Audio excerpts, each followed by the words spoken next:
शुक्रिया।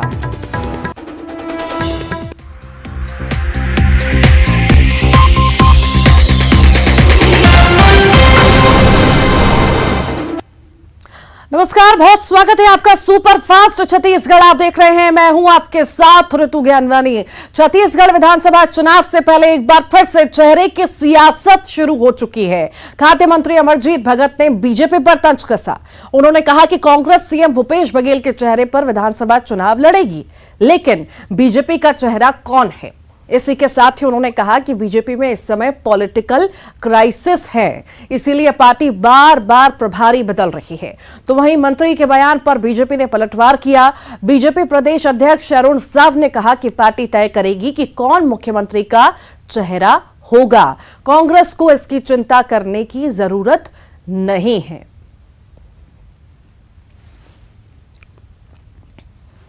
मैं बोल तो रहा हूँ कि हमारा पार्टी घोषित कर दिया है कि हमारा अगला मुख्यमंत्री भूपेश बघेल ही हो।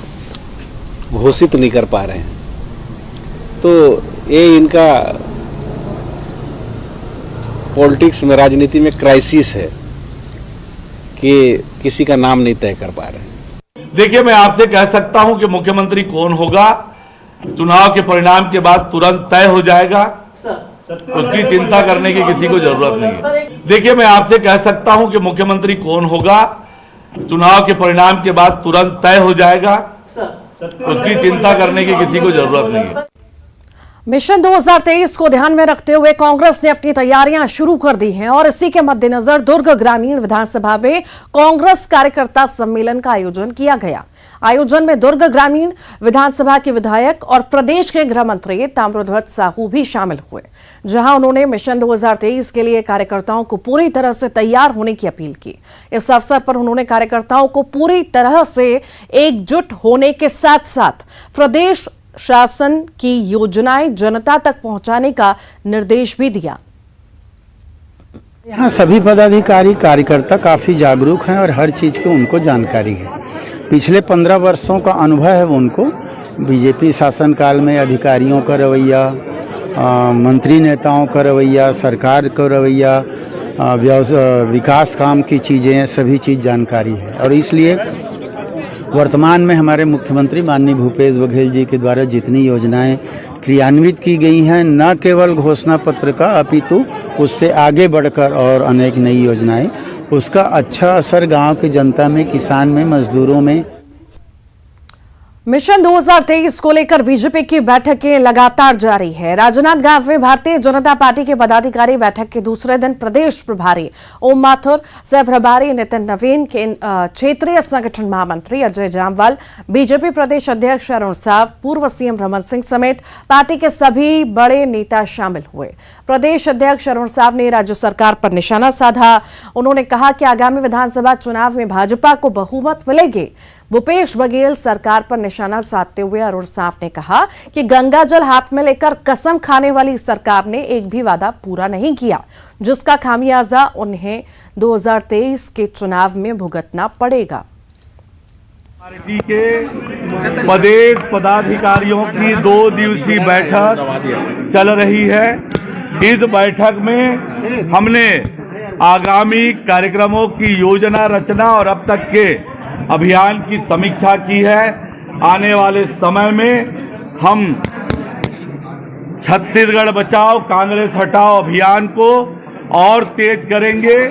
मोर आवाज मोर अधिकार, इस अभियान को हम आने वाले समय में बचे हुए ग्राम पंचायतों तक लेकर जाएंगे और आने वाले समय में परीक्षा पे चर्चा, G20 ऐसे अनेक विषयों पर आगामी समय में हमारी योजना बनी है। उसे लेकर हम हर मतदान केंद्र तक कार्यकर्ताओं के बीच, जनता के बीच जाएंगे और निश्चित रूप से हमने इस बैठक में छत्तीसगढ़ में भारतीय जनता पार्टी को और मजबूत बनाकर मतदान केंद्र स्तर तक जाकर 2023 में छत्तीसगढ़ में कमल खिलाने की तैयारी से हम योजना बनाकर चल रहे हैं। ये बैठक रायपुर से बड़ी खबर की बात करेंगे। एम्स के डायरेक्टर ने इस्तीफा दिया है। डॉक्टर नितिन नागरकर ने इस्तीफा दिया। 31 मार्च तक सेवा देंगे। 2012 से डायरेक्टर पद पर तैनात थे। दिल्ली से लौटकर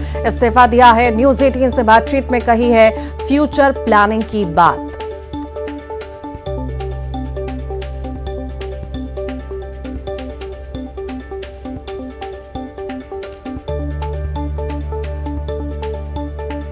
एम्स के डायरेक्टर ने इस्तीफा दिया है। डॉक्टर नितिन नागरकर ने इस्तीफा दिया है। 31 मार्च तक सेवा देंगे।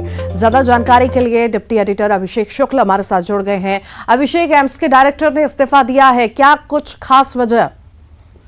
देखिए, एम्स के डायरेक्टर ने न्यूज 18 से बातचीत की। उनका कहना था कि उनका टेन्योर पूरा हो चुका है। 2012 से लगातार वो पद पे थे। 5 साल का कार्यकाल होता है और 2 बार उनका कार्यकाल इस पर बढ़ चुका है। और क्योंकि वो 59 वर्ष के हैं और बहुत जल्द रिटायरमेंट भी उनकी होने वाली है और अगले टेन्योर के लिए उनका कहना वो बहुत इच्छुक नहीं है, फ्यूचर प्लानिंग करना चाहते हैं। निजी वजह उन्होंने बताया है अपने इस्तीफे को और कहा कि 3 महीने का नोटिस मैंने दिया है और 31 मार्च तक फिलहाल सेवा में हूँ और उसके बाद आगे अपनी फ्यूचर प्लानिंग करना चाहता हूँ। डॉक्टर नागरकर, आपको बता दूं कि कोरोना के समय काफी उनका नाम चर्चा में आया था, जब क्योंकि एम्स की बड़ी अहम भूमिका कोरोना काल में रही थी रायपुर में। और डॉक्टर नागरकर खुद एक जुझारू डॉक्टर के तौर पर, निदेशक के तौर पर सामने आए थे और उन्होंने खुद भी काफी सेवा की थी और लगातार अपनी टीम को मोटिवेट करते रहे थे, आम जनों की सेवा की थी। एम्स की बड़ी अहम भूमिका कोरोना से बाहर निकालने में छत्तीसगढ़ में रही है, तो उसका श्रेय कहीं न कहीं डॉक्टर नागरकर को भी जाता है। और निश्चित रूप से उनके इस इस्तीफे से लोग थोड़े मायूस हैं, लेकिन क्योंकि वो अपने निजी कारण बता रहे हैं और फ्यूचर प्लानिंग करना चाहते हैं, इस वजह से उनका कहना वो 31 मार्च के बाद अपनी सेवा आगे कंटिन्यू नहीं कर पाएंगे। जी, बहुत बहुत शुक्रिया अभिषेक। धर्मांतरण को लेकर भी छत्तीसगढ़ में सियासत गरमाई हुई है। मंत्री अमरजीत भगत ने एक बार फिर से धर्मांतरण के लिए आरएसएस बीजेपी को जिम्मेदार बताया है। उन्होंने कहा कि प्रदेश में धर्मांतरण बीजेपी का गुप्त एजेंडा है। बस्तर में जबरन समस्या खड़ी करने की कोशिश की गई है। चुनाव वाले राज्यों में आईटी, ईडी जैसे विंग्स सक्रिय होते हैं और उन्माद फैलाने की करती है और ऐसे लोगों के खिलाफ सरकार कार्रवाई करेगी। बीजेपी प्रदेश अध्यक्ष अरुण साव ने मंत्री के बयान पर पलटवार किया। उन्होंने कहा कि राज्य सरकार के संरक्षण में धर्मांतरण हो रहा है। आप लोगों से मैं ये जानना चाहता हूं कि कल तक सब लोग मिल के साथ उठते बैठते थे, हर एक दूसरे के तीज त्योहार दुख सुख में साथ रहते थे। अचानक डिफरेंसेस पैदा करने का जो कोशिश है और इसका जब जांच कराया गया तो भारतीय जनता पार्टी के नारायणपुर के अध्यक्ष का नाम आना किस ओर इंगित करता है, आप लोग समझ लीजिए। तो इसमें कौन लोग षड्यंत्र है और छत्तीसगढ़ सरकार तो अपना दृष्टिकोण बिल्कुल स्पष्ट। आज छत्तीसगढ़ जिस विषय को लेकर उबल रहा है और हर छत्तीसगढ़ का व्यक्ति आज जिस विषय को लेकर चिंतित है और विशेषकर हमारा आदिवासी समाज, जिस प्रकार से आज छत्तीसगढ़ में धर्मांतरण का खुला खेल चल रहा है, राज्य सरकार उसे संरक्षण दे रही है और प्रशासनिक अधिकारियों ने बार बार इस विषय को कहा है, चाहे वो सुकमा के एसपी का पत्र हो, कमिश्नर का पत्र हो। बिलासपुर से बड़ी खबर की बात करेंगे। रायपुर चौपाटी का मामला अब हाईकोर्ट पहुंचा है। पूर्व मंत्री राजेश मूणत ने जनहित याचिका लगाई है। हाईकोर्ट ने राज्य शासन और स्मार्ट सिटी लिमिटेड को नोटिस जारी किया है। नगर निगम और रायपुर के कलेक्टर को भी जारी किया है नोटिस। अब अगले सोमवार को मामले की सुनवाई होगी। याचिका में लगाए गए कई सारे आरोप, मास्टर प्लान के उल्लंघन करने का आरोप लगाया है। एजुकेशन हब के पास चौपाटी निर्माण का विरोध किया जा रहा है। चौपाटी निर्माण से असामाजिक तत्वों को बढ़ावा मिलेगा। ये सारी बातें याचिका में दी गई हैं।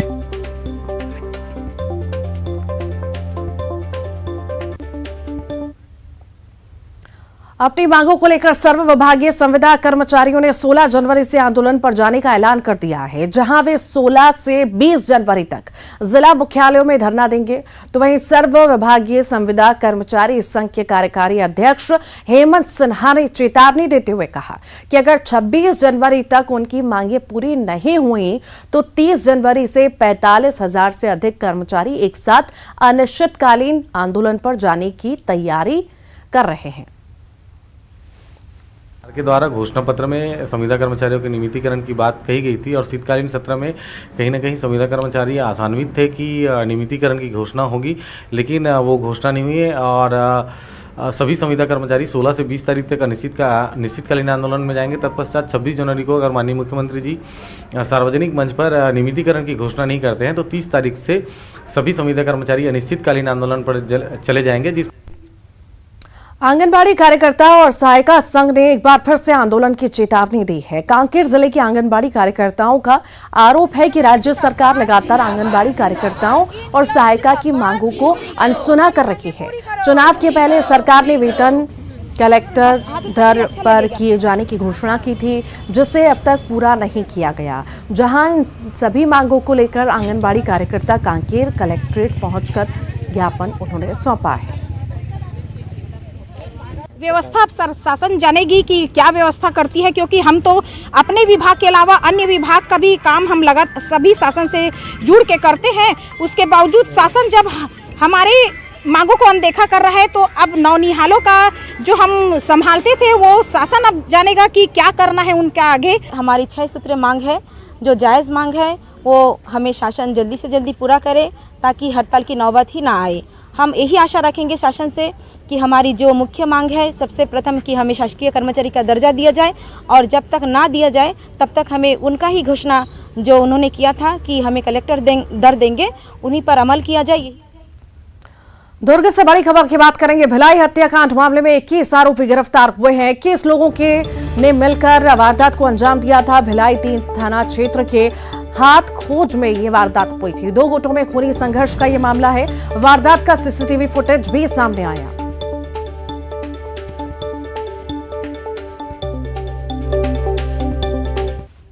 भिलाई हत्याकांड मामले में पुलिस को बड़ी सफलता प्राप्त हुई है। पुलिस ने 21 आरोपियों को गिरफ्तार किया है, जिसमें 3 नाबालिग भी शामिल है। दुर्ग एसपी डॉक्टर अभिषेक पल्लव हमारे साथ में, उनसे ही पूरी घटनाक्रम को जानेंगे। सर, किस तरह का ये पूरा घटना था? कल रात में दुर्ग जिले के भिलाई 3 थाने के हथखोज इंडस्ट्रियल एरिया में जो HTC ऑफिस है उसके सामने 2 गुटों के बीच में संघर्ष हुआ, जिसमें कि एक गुट में 7 लोग थे और दूसरे गुट में 21 लोग थे। इनके द्वारा जो चोरी का सामान है उसको बेचने के चक्कर में, एक दूसरे पे पुलिस मुखबिरी का शक होने में, आपसी प्रतिस्पर्धा में ये लोग आपस में लड़े थे। सभी नशे में धुत थे। इनके द्वारा चाकू, छुरी, कुल्हाड़ी, पत्थर, ईंटा, डंडे सभी का इस्तेमाल किया गया। इसमें एक गुट के 2 लोग जो है ज़मीन पे गिर गए। ज़मीन पे गिरने के बाद भी जो बड़ा गुट था 21 लोगों का, उन्होंने इसके ऊपर इनह्यूमन तरीके से कुल्हाड़ी, चाकू से हमला किया। उसके ऊपर चढ़ के कूदे, जो पूरा एक CCTV में कैद था। पुलिस को जैसे ही इस संघर्ष की जानकारी मिली, जो भिलाई 3 पुलिस थी वो तुरंत वहाँ पर पहुँची। CCTV फुटेज हमने जब्त किया और CCTV फुटेज के आधार पे और आसपास चश्मदीदों के गवाह पे और जो पकड़े गए लोग उनसे स्टेटमेंट्स के आधार पे 21 लोगों को गिरफ्तार किया गया, जिसमें 18 बालिग हैं और 3 जो हैं वो नाबालिग हैं।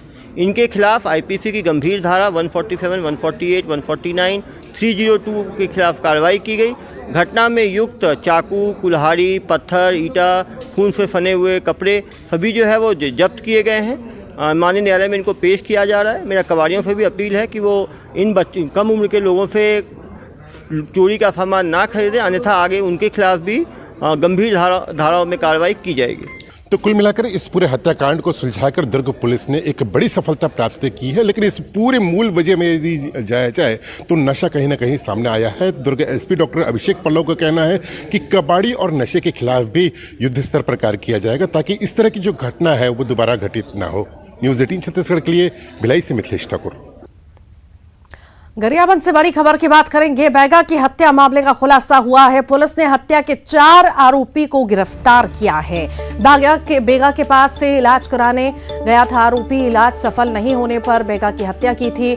देवभोग थाना क्षेत्र के गौरा पदर का ये मामला आपको बता रहे हैं। 6 जनवरी को लाश मिली थी। गौरा पदर के एक खलिहान में लाश मिली थी। राजनांदगांव से बड़ी खबर है। सोने चांदी की चोरी के आरोप में 6 गिरफ्तार हुए हैं। चोरी के सोने चांदी और अन्य सामान बरामद कर लिया गया है। कई चोरी की घटनाओं में ये आरोपी शामिल थे। अलग अलग जगहों में 13 लाख रुपए की चोरी की थी। कोतवाली थाना क्षेत्र का ये पूरा मामला है। दंतेवाड़ा की बात करेंगे। पुलिस को बड़ी सफलता मिली है। 10 नक्सलियों ने सरेंडर किया है। 8 इनामी समेत 10 नक्सलियों का आत्मसमर्पण हुआ है। सभी नक्सली नीलावाया क्षेत्र में सक्रिय थे। लोन वर्राटू अभियान के तहत अब तक 145 इनामी सहित कुल 578 माओवादी आत्मसमर्पण कर चुके हैं। नारायणपुर की बात करते हैं। नारायणपुर से 2 आईईडी बरामद हुए हैं। सर्चिंग के दौरान मिले हैं 2 आईईडी। बीडीएस की टीम ने बरामद किया। गुर्रा सड़क मार्ग पर आईईडी मिला। जवानों को नुकसान पहुंचाने के लिए प्लांट किया गया था। दोनों आईईडी को डिफ्यूज कर दिया गया है। छत्तीसगढ़ में पहली बार 1 दिवसीय अंतर्राष्ट्रीय क्रिकेट मैच का आयोजन किया जा रहा है। 21 जनवरी को भारत न्यूजीलैंड के बीच होने वाले इस मैच की तैयारियां पूरी हो गई हैं। दोनों टीमें 19 जनवरी को रायपुर पहुंचेंगी, जहां कड़ी सुरक्षा के बीच मैच का आयोजन किया जाएगा। सुरक्षा के साथ ही दर्शकों की सुविधाओं का विशेष ध्यान रखते हुए सभी तैयारियां समय पर पूरी करने पर अधिकारियों का विशेष जोर है। मैच के दौरान सभी एंट्री गेटों पर अग्निशमन और मेडिकल स्टाफ के साथ ही एम्बुलेंस की व्यवस्था रहेगी। 11 जनवरी को शाम 4 बजे से ऑनलाइन टिकट की बुकिंग शुरू हो जाएगी।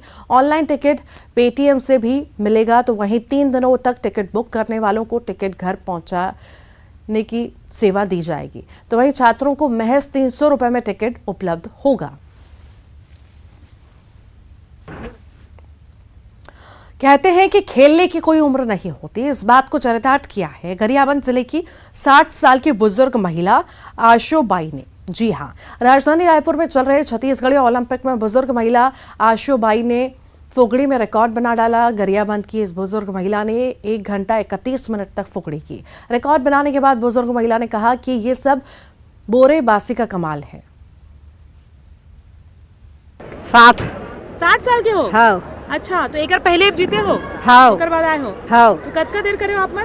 1 घंटा 31 मिनट। हाँ। और कतका जन रहे आप मन के संग? 5 जन रहे हैं। 5 जन रहे हो? हाँ। 1 घंटा तक कर ले हो? हाँ। अतका मतलब अतका ताकत के राज का है। हमेशा फुगड़ी प्रैक्टिस करते होगा? नहीं। क्या खाते हो आप? बासी भात बोले बासी। कि महू नहीं बैठ सको ना, मैं बैठ नहीं सको नॉर्मली अतका देर। हम इतने खासन बोले बासी चटनी। भिलाई में 22वें डॉग शो में डॉग लवर्स का जमावड़ा लगा है। प्रदेश के साथ ही साथ दूसरे राज्यों से भी लोग अपने डॉग को शो में हिस्सा लेने पहुंचे हैं। इस दौरान करीब 30 ब्रीड का प्रदर्शन किया गया। शो में 250 से अधिक डॉग ने प्रतियोगिता में भाग लिया और अपनी खूबसूरती और करतब का लोहा मनवाया। 2 साल बाद आयोजित इस प्रतियोगिता में देशी और विदेशी दोनों नस्ल के डॉग ने हिस्सा लिया। आयोजन के दौरान फ्री वैक्सीनेशन कैंप का भी आयोजन किया गया। इतना ही नहीं, पेट डॉग की देखरेख और उनके खाने पीने से संबंधित स्टॉल लगाए गए ताकि लोग अपने डॉग को सही तरीके से पाल सकें। मेरे लिए बहुत इम्पोर्टेंट है ये डॉग शो, क्योंकि मैं फर्स्ट टाइम डॉग शो के लिए लेकर आ रही हूँ मैं इनको, और काफ़ी अच्छा भी लग रहा है यहाँ पर आके। फर्स्ट एक्सपीरियंस है, बहुत सारी चीज़ें जानने को मिल रही है इस डॉग शो। लगातार कई वर्षों से मुझे अतिथि के रूप में बुलाते हैं, मैं उपस्थित होता हूँ।